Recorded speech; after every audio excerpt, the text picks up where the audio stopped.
to introduce a bill of attainder against Thomas Cromwell on a charge of treason. Lord Cromwell, whom His Majesty has raised from a very base and low degree and enriched with manifold gifts, is proved to be a most false and corrupt traitor and deceiver. Being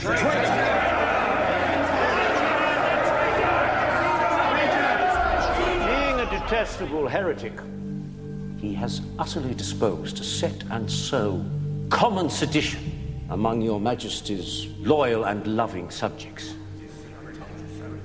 As the Vice-Regent for religion supposed to oversee reform, Cromwell has, without His Majesty's knowledge, licensed heretics to preach and teach.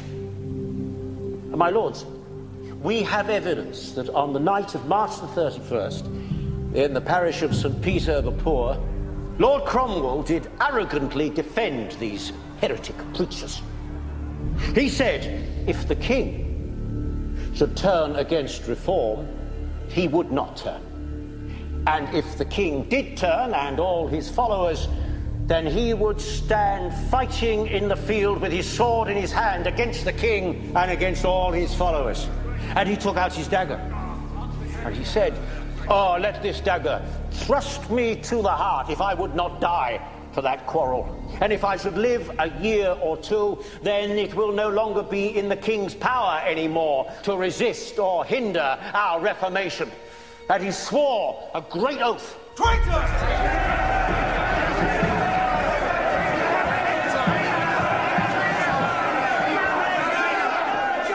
Is it true that you loved this man, Sir Richard? As a friend. But I chiefly loved him for the love I thought I saw him bear towards the king above all others. But now, if he be a traitor, then I am sorry that I ever loved him or trusted him, and I'm very glad that his treason is discovered in time.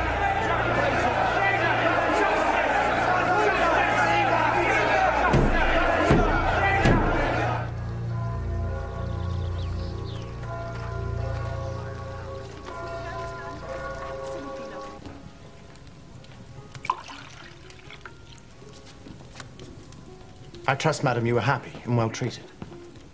I have no complaints whatsoever.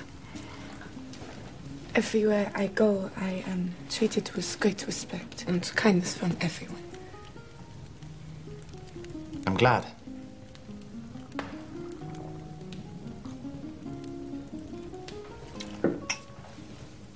You're not eating.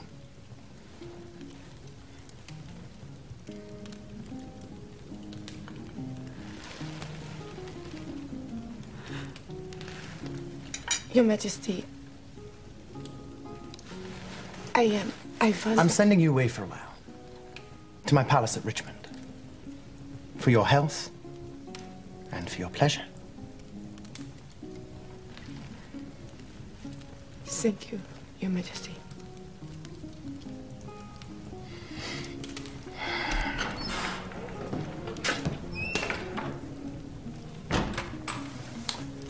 I have some urgent business to attend to. Madam?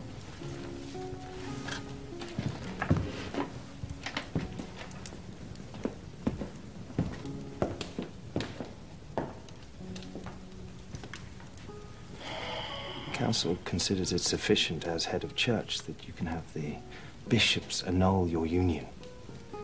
But to be more diplomatic, we should find proof that the marriage was never consummated and that your Majesty never truly consented to it. Send a deputation to Mr. Cromwell. Demand of him written evidence supporting my annulment. Doubtless he'll remember how often I spoke to him of how my nature abhors that woman.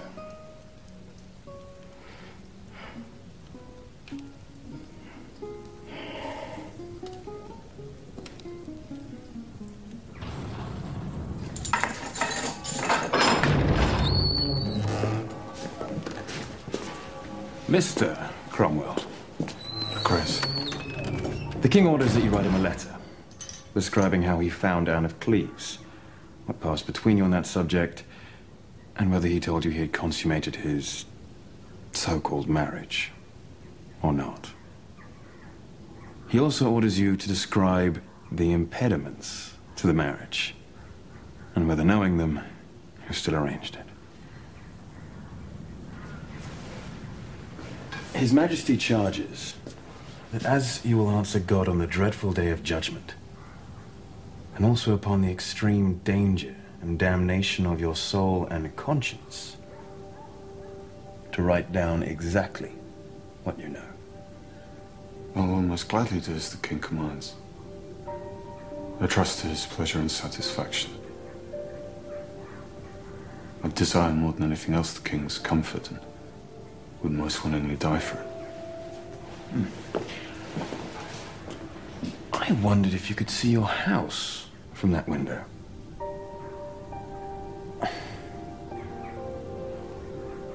The fact is, Mr. Cromwell, that only 2 hours after your arrest, the king dispatched his treasurer there to take away your goods. The rabble came out to cheer them on. It's a pretty sight. But I hear.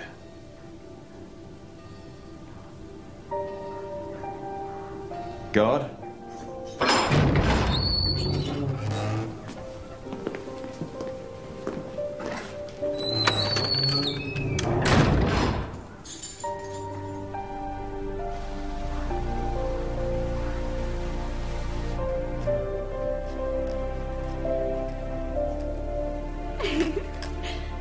Finding your Majesty not as pleased as I trusted to have done, I was so bold to ask you how you liked the Queen. Your Majesty soberly answered, "As you know, I liked her not well before, but now I like her much worse. I have felt her belly and her breasts, and thereby, as I can judge, she should be no maid. I left her as good a maid as I found her." The end. What does he say at the end?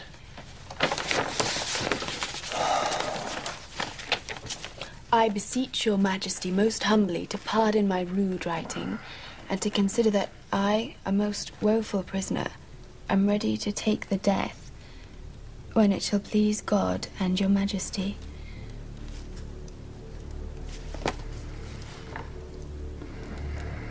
Yet the frail flesh incites me continually to call your grace for mercy, and grace for my offences. And thus Christ save, preserve and keep you.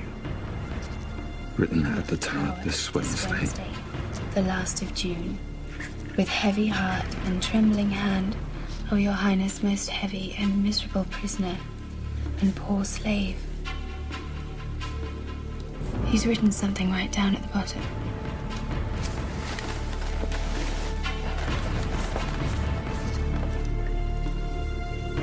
Most gracious Prince, I cry for mercy, mercy,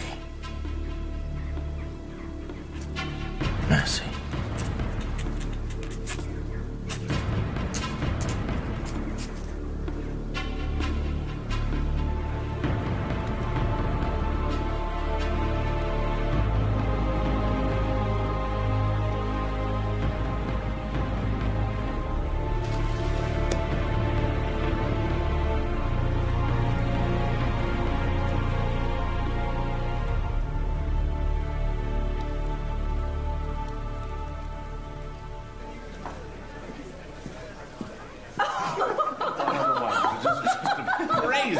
Will your grace be on Tower Hill tomorrow?